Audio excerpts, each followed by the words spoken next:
Have a broken jacket zipper?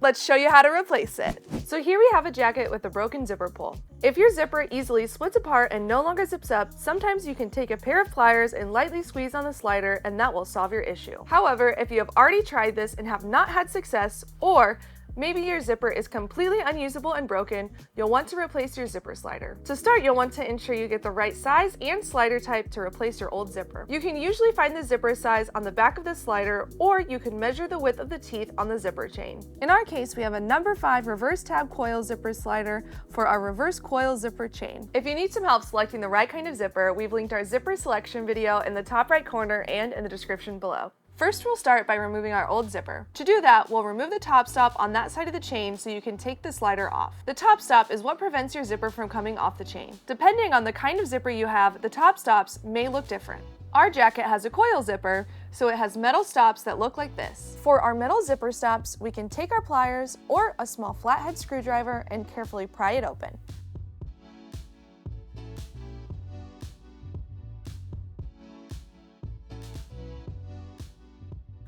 Once you have the stop open, you can pull it out. If you have a metal tooth chain, they may look slightly different, but you can do the same process. On molded tooth chains, there will typically be plastic stops. You can take a pair of wire cutters and cut the top half of the zipper stop off, and then you can remove any remaining plastic.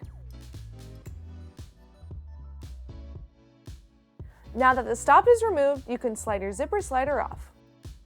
Then you can slide your replacement zipper on. And you'll want to make sure to test it to see if it slides smoothly.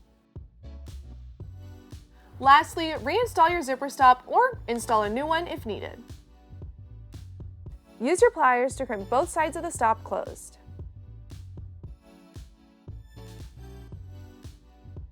Once you've got it secured, your zipper should be locked in. And now, your jacket should zip up properly and not split open. To make this process easy for you, we've linked our selection of zipper sliders and stops in the description below. If you found this video helpful, make sure you like and subscribe to our channel. We share fun tips, tricks, and DIY project tutorials.